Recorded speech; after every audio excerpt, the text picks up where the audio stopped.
Hi, everyone, and welcome back to another episode of Marketing Corner. We always do that. It's weird, Dennis. I don't know. Like it's I don't kind of know how like a it thing that's started. stuck around. It was the soundboard before we had a soundboard, and we still don't have a soundboard, so. We actually have a soundboard, people. We just haven't set it up for extra sounds And yet. I'm scared to touch it. But it will happen. The next time you listen to Marketing Corner, I swear there will be a functional soundboard with whoop whoop sounds. So tune in for that, Tune folks, in. if nothing else. Well, after this, we can just do the sounds. Yeah, and record them. Yeah, we could do that. We have half an hour left. Like, Yeah, why what not? else are we doing? As you can hear, we're joined by a guest Yeah. whose voice might sound familiar from the previous episode, but we are once again joined by Bylov Dalgaard. How'd I do? Very well. Very good Danish. Very good Danish. Solid. So today, one of the things that last time we talked about PR and how AI is kind of changing the landscape of PR.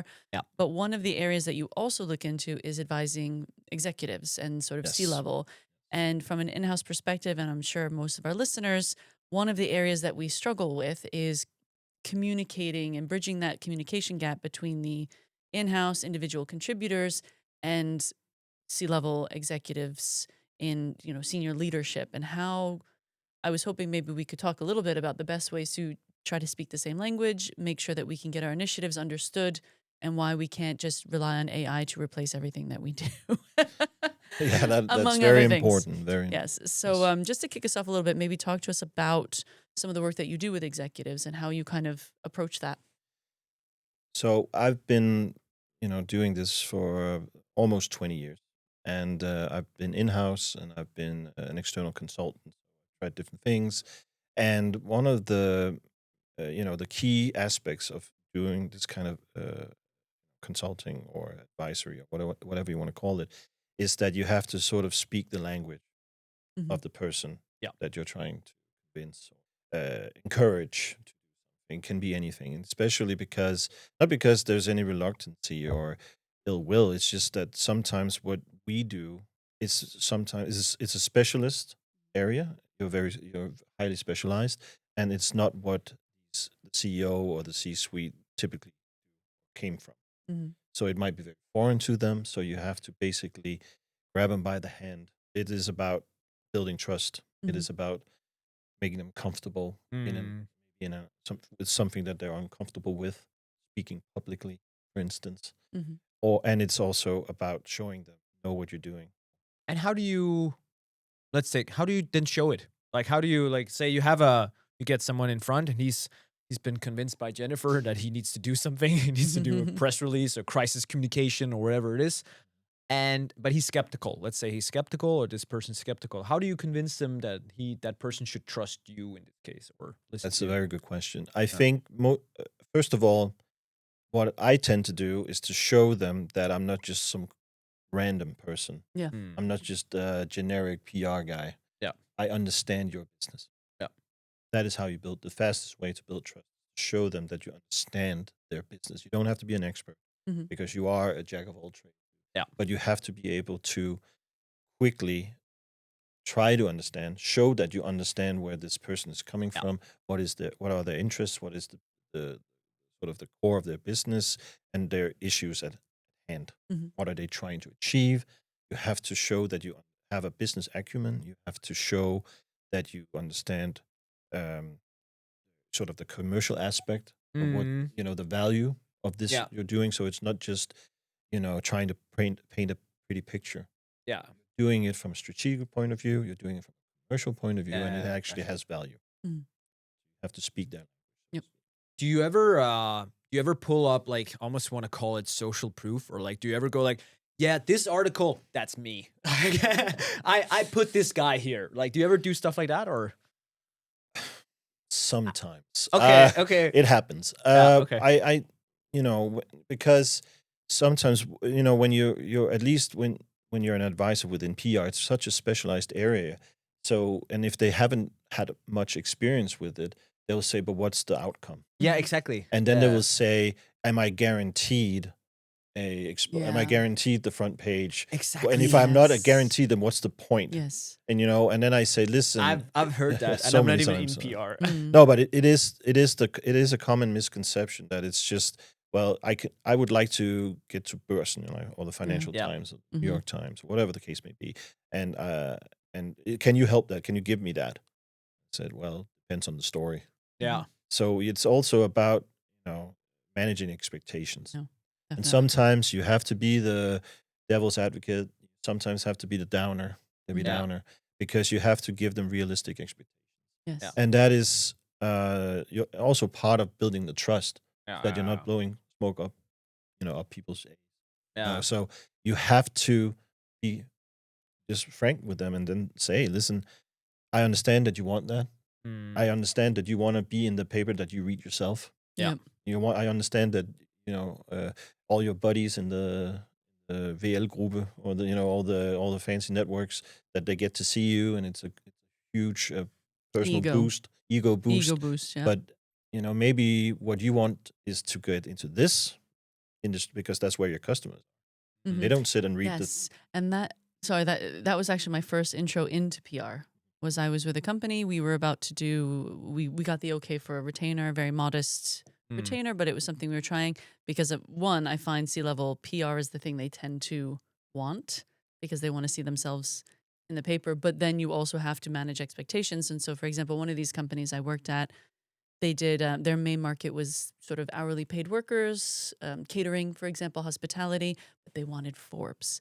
And I was like, you're not going to get Forbes, but you could probably get Catering Magazine, which your market is reading as we speak. But it was like, oh, well, can you guarantee us tier 1 every month? And yeah. So I think it's an interesting sort of dynamic between we get it and we want to see our name in lights, but then you have to kind of drop the hammer a little bit and say, Yeah.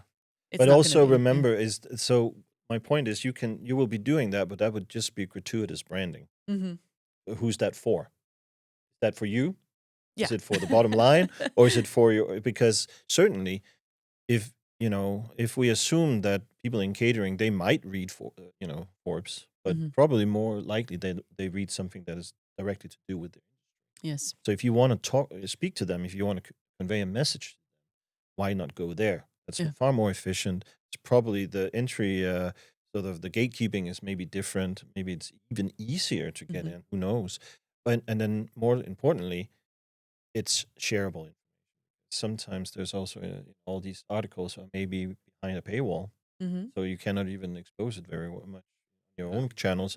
So it's also there's a whole array of considerations to do. Mm-hmm. So what I do is that I try to manage expectations, try to show that I understand their business as much as I need to be able to, and then also think about it strategically.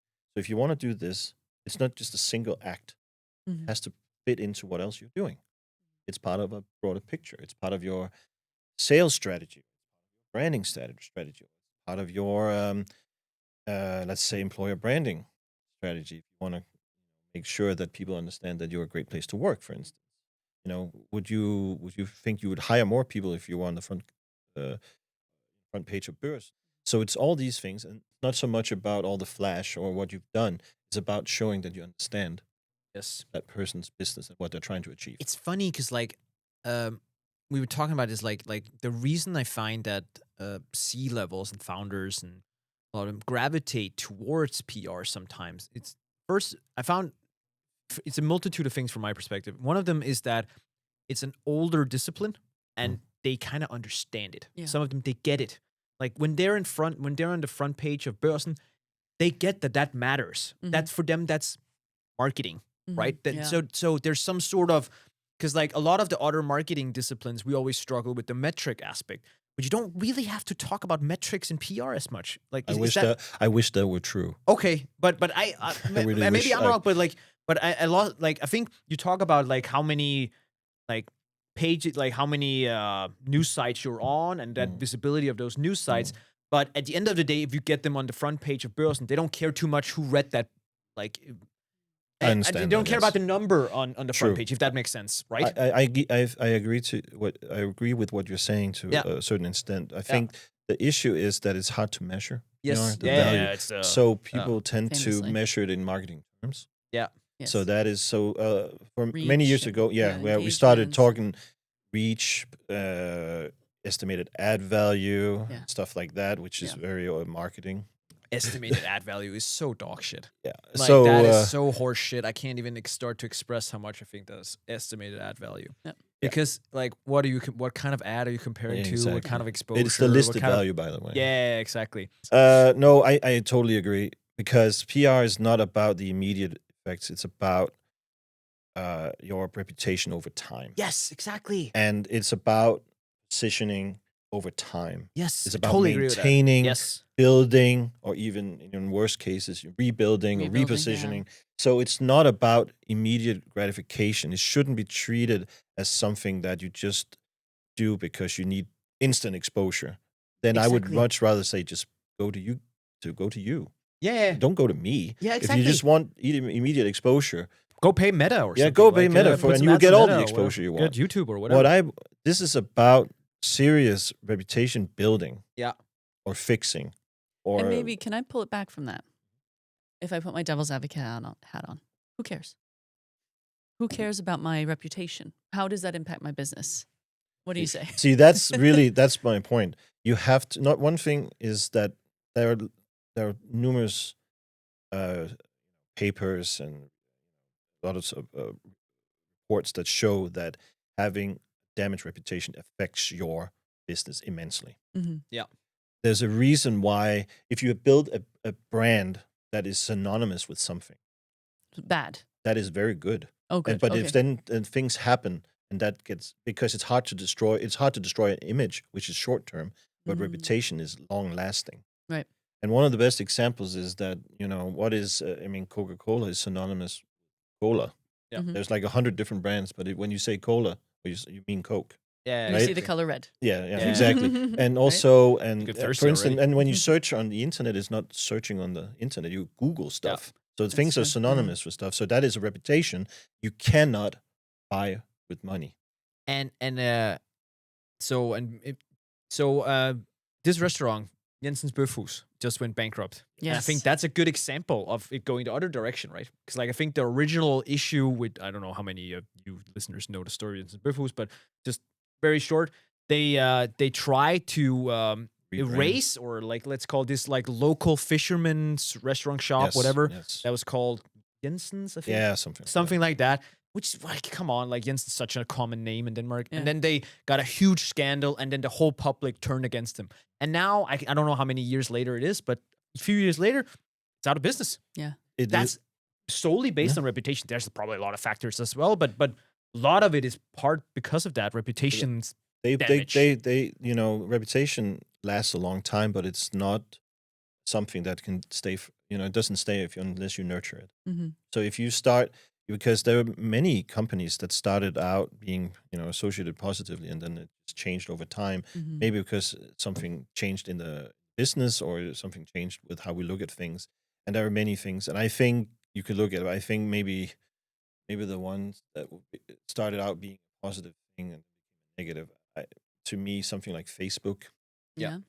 Is The now. Cambridge Analytica, right? That was. I think so. Yep. So and that It's a bit like circular, right? Yeah. Because like, But what to go back to your sort of your question, or your claim, at least, is that is it relevant? I would have to say that I don't have the paper in front of me, but there are numerous data that indicates that if you have built a reputation and that reputation goes away, or you lose that, Mm-hmm. your business suffers. It's more damaging than if you never had it at all. Or? Yeah, I would say more that it's hard to build up again. Yeah. Because people, if you were known for something, like, and then you spend the next 10 years, it might be irreparable.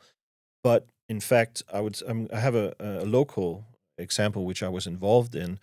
Maybe you're familiar with the sort of online auction company called Lauritz.com. yeah. And absolutely. they basically were embroiled in complete scandal. Yeah, And rightly so. That was a lot of shit. A couple of years ago, because their owners basically stole a bunch of money from all the people trying to just auction. before they went bankrupt. And then they took money out, and then they went to Spain to live, stuff like that. So they were declared bankrupt. There's about a whole bunch of creditors, and I think they might owe them still about 50 million kroner. Pretty bad. About Right. 7 million euros, something like that. Yeah. And but then, so the asset was the logo, which was well famous here in Denmark at least, and then the platform. So a competitor bought it, so to rename themselves Lausch.com, because we measured and found out that it actually, I think the recognition was about 92%. Mm. So their brand recognition was almost nothing. Yeah. So they thought that, so we essentially said, well, there's ups and, a lot of people are going to be mad at It's you. recognized. Yeah, it's very, but- yes. So isn't yes, great yes, anymore. the good reputation it That's has. good. So I basically what we said, so this goes back to how can you reverse it? So because the brand recognition, the reputation of what Lausch.com used to be was so strong, they were able to relaunch it and have, I think it was within the first week of relaunch, it was like 400% uptick to go into the website, because people still wanted to do online auctioning. Yeah, they just But didn't that's like those cool. guys. Yes. Yeah. So the reputation of the original intent behind Lausch.com before it was owned by these basically swindler, crooks, Yeah. and now it's owned by a proper auctioneer house. Then people were still interested because the reputation was so much stronger than the immediate image. So that would be, to define it for our listeners, the difference between reputation and image. Yeah, the image short-term reputation is. Okay. I love this. Can I ask you a question and a follow-up? Kind of tied into this. Then how do you see the balance between what I call founder-led and then company-led? Like, so you have a lot of, let's be real, like let's take SparkForce here as an example. At least historically, like in the beginning, it was very founder-led. It still is, but still, it's very my reputation, but also a lot of other companies. Like I think the classic example, I think I brought this up before, this is like American guy, Adam Robinson, does this little R2B thing. Completely founder-led. Like nobody really, yes, I know the company name, but it's very much driven on his founder brand.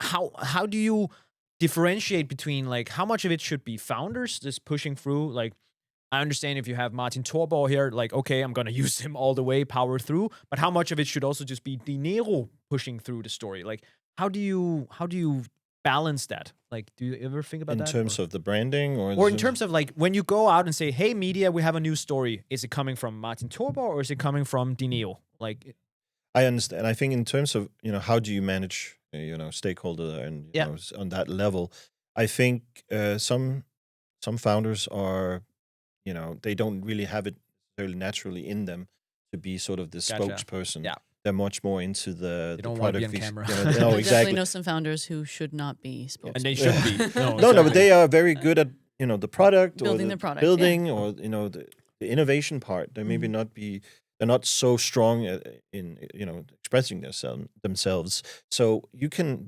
when you have someone like that, maybe it's better to find someone who likes that sort of thing. That can be your chief marketing officer, because they have an entirely different perspective on external communication. But then so I would suggest that rather than try to force someone to do something that is outside of their comfort zone. You can coach them, you can media train them, but ultimately if they don't think it's beneficial to them, it doesn't feel natural, it may be a lost cause. So we came up against this, actually, a little anecdotal. So I worked for a company that was very heavily involved in tech. It was a very tech-heavy product. And the CTO was the brainchild behind this product. And when he opened his mouth, it was just gold. It was so good, and it connected with the ICP. They didn't want to talk to marketers. They didn't want to talk to salespeople. They wanted to talk to this guy, but he hated public speaking. He hated being on camera. So we actually toyed with the idea of doing a Synthesia avatar of him. Oh, yeah. To make an avatar of him. So we just fed it the script, and it's so you only have to do it him. once. So he just has to do it once. Yeah. It did end up becoming a little bit Uncanny Valley, where it was a little too close. But when they blink really long and they have like a weird smile. So we ended up not doing it, but we were trying to find a way around, because in a lot of tech companies, they don't want to hear from the CMO. They don't want to hear from I marketing. understand that. Yeah. And also if in my business, people, they want to speak to the person involved. Yeah. I mean, in media doesn't want to have a mediator or gatekeeping Exactly. it. That doesn't, of course they don't. Who's polished. And who who's knows the trained script. too much. Exactly. Yeah. Who's they like want the raw truth. Yeah, like the because raw- that's also Yeah. more authentic, because Yeah. authenticity is I key buy here. that though. That makes Yeah. sense. So, but if you have someone like Torborg, all Yeah. these other types that are sort of naturally charismatic, Yeah. then that's a total asset Mhm. because they also have opinions. They're very Yes. opinionated. And so the key is in that case it's to sort of make sure to help them be their authentic selves, but also not unfiltered because sometimes it's sort of it's a balancing act. You have to make sure that it's as from our perspective, it is that it's it's authentic, but it's with a bit of a censor, like managing, so it's not too raw. Because Yeah. if it's A so, bit of polish. yeah, there has you have to a Yeah. little bit because you also have to guard the brand, you have to guard the business, you have to guard the Yes. stakeholder. I'm sorry, investor interest and whatnot. So you have to make sure that it's much more edible. Sorry, I have another anecdote for about it. that because we had a general manager, one of the companies I worked with a long time before I moved to Denmark, I will say. And we had a technical product, and he was I will say this is a household name. I can't say the one. Yeah. And he was in front of the media and he was talking about this product, and he said, "It's so easy. Our word, monkeys could use it." And the press Wow. was there. And what do you think the press ran with? It wasn't, here's this new, easy to use product. He was rogue. He thought that he had never had media training, but he was comfortable on stage, and he forgot that he was speaking to the media. He was not speaking with his friends at the pub. Mm. And he said something very, very offensive, Yeah. and the public ran with that. And that took a lot of our poor PR team. I'm glad I wasn't in the PR team then because I had to do a lot of damage control. But I think that's maybe to kind of bring to life an example of what can happen when you have that charismatic person who loves to talk, but they haven't been trained and polished. I mean, it's a classic thing. It happens all the time. Journalists love it. Yes. Social media loves it. Yeah. You get a field day. You can do a shitstorm and all that stuff. And of course, it probably looks worse than it really is because Yeah. the things go away quickly. But as for a professional, it feels like the end of the world because you didn't do your job. Yeah. You didn't contain it, or you Everyone did. in the back was just. Yeah, exactly. Fuck, So yeah. I didn't prep him for. I could have avoided this, and Mhm. ultimately it'll be your fault Yeah. because you're the one who's supposed to mediate. How didn't you stop that word coming Yeah, out of my my mou- mouth? Yeah, Yeah. exactly. Why didn't you tell me not to say ass Yeah, monkey? yes. Oh shit. Sorry. Exactly, and it seems ridiculous, but Yeah. that's how it is, and that's why it's always hard because one of the I tend to say sort of jokingly is that you never get the credit, but you always get you always Yeah. get blamed. Yes. That's the marketing Yeah, and it motto. is, and so if you know that, then you will also act accordingly Mhm. because if he had done a great job, it was because he did You did a great job. did a great Yeah, job, yeah, yeah. Yeah. and if he did miserable job, it's because you didn't prep him, Mhm. or whatever the case may be. So it's a sort of a lose-lose situation potentially, but that is just the lot in life for someone who wants to be a marketer or an advisor, is that you are behind the scenes, and it's up to you to try to uh, just basically navigate that. And as the more complex it becomes with AI or with where everything is a tweet, Mm. And an X, or it's a exactly. TikTok, and everything is super fast, and it's almost Sound impossible. bites. Yeah, sound Everything's bites. It's sound impossible bites. to control. Exactly. So what can you do? So what I try to say is that we can only control what we can control. Mhm. Yeah.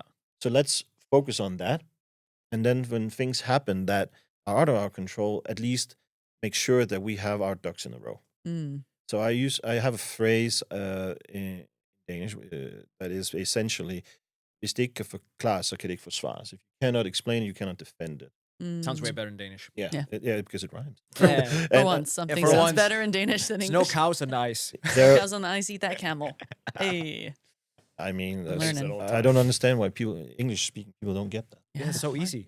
No cow on Thanks. the ice. No cows and ice. And that's the idea, is that if you make sure to have the story intact, make sure you have your talking points, Mhm. make sure you know exactly what you want to say and repeat it accordingly, then you can only do that. Yep. And then eventually, if it will be a depend on confidence in you. That's Mhm. where reputation comes in play. So if you have a reputation of being credible, one mistake doesn't matter. You got it. You're cool under. You're That's calm a as really good point. I think, as a like, cucumber. actually, like, Or if it you, matters if less. I should say. like, if you and I went out and said something wrong, like, and not like Like- provocative or like something just I don't know, incorrect. not not incorrect like Dennis saying AI doesn't matter. Incorrect, At the time, it that was that Listen to correct. the a previous pun. episode I had if to you, do this. Yeah, I had to do this, Dennis. But like but not incorrect like that. But more like something stating like this guy's jerk or fuck that or whatever. Something like that.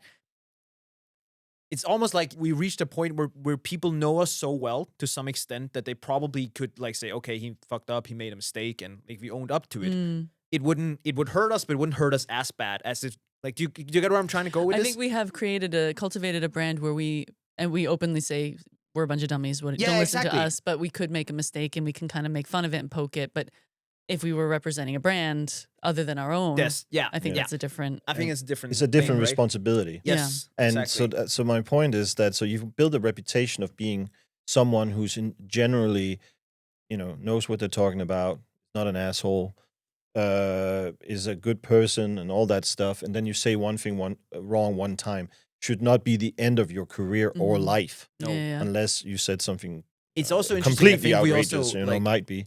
I think without putting words in your mouth, but I feel like you and I also kind of have like at least we've taken that we're okay with making mistakes and admitting it.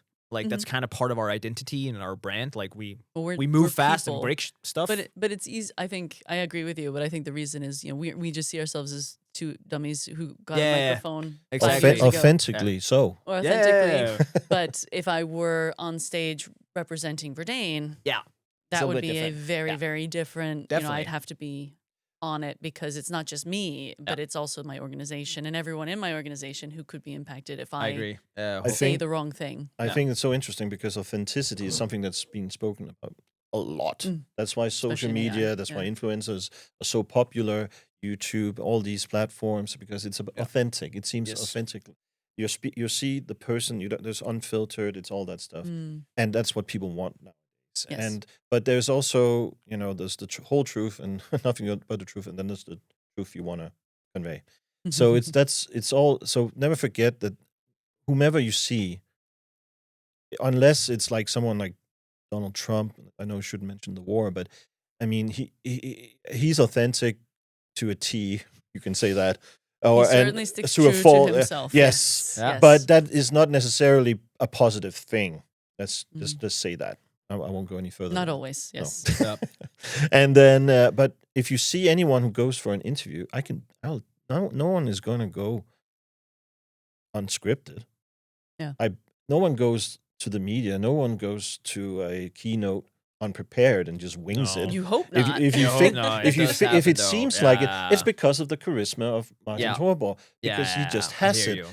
But it's it's a perception. Yes. That's what we. So you can create the sense of authenticity in a certain to a certain extent. So another thing about advising all these C-suites is that how do you come off being your authentic self in a situation that you might not feel comfortable in and where you might not be as authentic as you'd like to be. So that's the whole coaching bit of it, or advisory, is to find that place where you can, get the most out of it. You might not be completely authentic. You might not. A natural. Like if you still might be a fish out of water, Yeah. but you have learned certain to act a certain way, so you come off at least being yourself. I want to ask one last question. Okay. I have a last question, so you can ask a question. And I'll ask a last question. All right, Or do fair you enough. want to go to last No, question? actually, I think mine shouldn't be last. I just want to briefly touch upon, like, when you have these founders, like, and you're trying to help them, how much of a play, how much do you take into account their presence on social media, such as, and I especially want to highlight not only LinkedIn, but also Twitter. Because, like, I feel like a lot of, at least, X, sorry, I keep calling it Twitter, but that's Twitter. Can you tweet on X? Oh, okay, it's X. All right, whatever. You X on X. Oh, it's so weird. It's so weird. It's been Anyway, weird carry forever. on. But my point is more like, because like I know a lot of journalists, at least historically, they would pull news was like X, and like other stuff, LinkedIn, even personal stuff was like Meta. But how do you like, do you ever say to a founder, I need you to be on X because otherwise we won't get on here, or otherwise I won't get you the stuff you need to? Like, is that ever part of the conversation? I think it is, certainly is, especially if you want, because in Denmark especially, X is still predominantly politicians and journalists. Yes. Yeah. So if you want to be part of that sphere, certainly be there. Okay. Because Exactly. that's part That's of still my their impression too. that's their world. I think. Interesting. But I mean, I'm not on X myself, so I'm not an expert in that sense. But I will say that if you want to be in, get before the eyes of a user, which is typically someone the press corps, I would definitely consider that. But there are other ways. Yeah. LinkedIn is, the Yeah. platform of choice right now. Mhm. But before that was Facebook. Yeah. Journalists certainly would trawl that, but it could also be. It depends on who's your audience, or who are you trying to Yeah, please. of It's course. the Yeah. same thing goes still. Who are you trying to communicate a certain brand to, or a certain image to? And I think you can. All these platforms are really good. I think you would. This is just my opinion. I think you would. Unfortunately, LinkedIn used to be a lot more about career stuff. Now it's become sort of like a bullhorn for many things. Look how great I am. Look Yeah, how yeah, good I yeah. am. And Look that at is, everything and then I yeah. think a lot of people sort of start doing this. I don't want to be that. LinkedIn Lunatics is Yeah. a wonderful Reddit space. Yeah, Reddit, you don't want to be that. A lot of, it's not good because it's a great place if you cultivate it Mhm. for thought leadership, for Yeah. instance, that we touched upon before, because it is CEO branding. It is a place where you can talk to your employees as well, because they're also there. So Mhm. there's a lot of auto communication benefits in it as well, and there's a lot of employer branding in it. There's Mhm. so many things you can do if it becomes about that, and you think about it in that way rather than it's just a place where I can, give my opinion on any random thing. Mhm. I think you need to. That would be my advice. I would think that you can do the authenticity, but do it within your realm of expertise. Don't just have an opinion for the sake of having. That's not a thing. I wanted to ask about crisis comms, but I feel like that could be a whole separate episode. But maybe I'd like to end on one question for hot take. I'd love a hot take. But if you could teach a founder one communication skill to change their leadership style, to change their presence, one thing, what would it be? Really good question. Thank you. Great one to end on, Jen. Oh yeah. That's why I wanted to go last, because you imagine if you followed that up, be like, oh, Yeah, but yeah, we need that on the sound. yeah, On the we need the soundboard. explosion. I think one of the things I would love to teach that every leader should have, especially a founder, is the ability to make sure. As a communication is such a broad term, but to be able to convey simple terms. Mm. That is the strongest vehicle you could ever. Okay, I'm good. I'm just gonna go home now. I'm good. I got this. No, but Joking. it's such an Yeah. interesting thing, because Yeah, you I would agree. I what totally you agree. do, Casper, is for me is like almost like rocket science. So complex.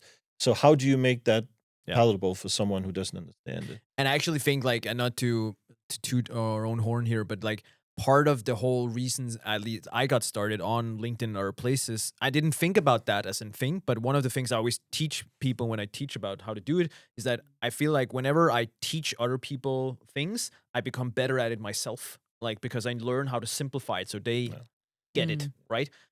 So I'm totally It is buying that. one of the most difficult things, especially when it's highly complex stuff. Yeah. And I work with a lot of engineers, a lot of tech people, and and they love the details. Yeah, and I but tell they them, have to. yeah, you have to really, unfortunately, sometimes boil it down so even I can understand it. So speak like a person.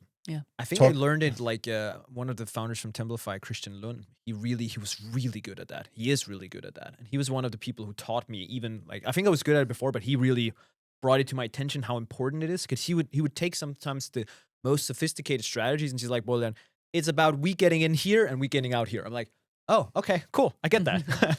But that is Yeah. that's the key here, because Yeah. how do you also motivate people as a leader? Yeah. If you start talking about all these let's do synergy, all this corporate lingo, it just means nothing. Ecosystem. Streamlining your workflows. Yeah, all that, which is unfortunately, hate to say it, is BS. Yeah, it's Just complete. how do you get horseshit. people to follow you if they don't understand you? I totally That agree. goes back to what kind of advice. So I have to speak not only the lingo that they understand, but also just use words Mhm. Yeah. Just use words. that they understand, and don't try to bury your stuff in like fancy talk, because essentially, if you cannot explain it, like I said before, then you can't defend it. Yeah. So you have to be able to explain it so people understand it, and that is what a good leader does. They can get people on board with anything because you understand it. And if you understand it, you can sympathize. And if you sympathize it, you can support it. Yeah. And that's communication 101. If you don't Simplify. speak to so people understand it, then you won't get anywhere, and you can spend all the money you want and all the time. It won't work. On that note, Thanks great for way to listening. end it. Thanks for coming in, Dennis. Really Thank appreciate you for it. having me. Yeah. And thank teaching you. us PR rookies here. Yeah. And Keep it come. simple. Keep it Yes. simple, Any stupid. shout outs at the end here, Dennis? Anything? Shout outs are great. I think one of the things that I really love about your conversation, I just want to give props to you as well, is that it is, like I just said before, about keeping it simple, speaking like people speak. Don't try to bury it behind fancy words and lingo. Just speak and in a way that people resonate with. It's typically the way you get the message. Just continue doing High five. that. Self fives. And then I would also say that if you work with, don't be afraid to be the devil's advocate. Don't be afraid to challenge them. And also, if you're in the organization, you have to do it. Yeah. It is not it's Part of the job they description. might not like it, Yeah. but if you don't do it, Mm. then you have not done your job, because then point. we'll end up with monkeys. It's our responsibility as marketeers. Yes, Yes. and they will to not stand up against fluffy language. Yes, and if the management doesn't like it, then that's on them. I fucking love that. All right. On All that right. note, Yeah, that's On that's, that that's note- the it. exposure. Now we're ending. That's it. No Gone. more. great. No Thank more. you We so can't. much, Dennis. Thank you. Thanks for listening, Thanks for guys. listening. Take care. Okay. Bye. Bye.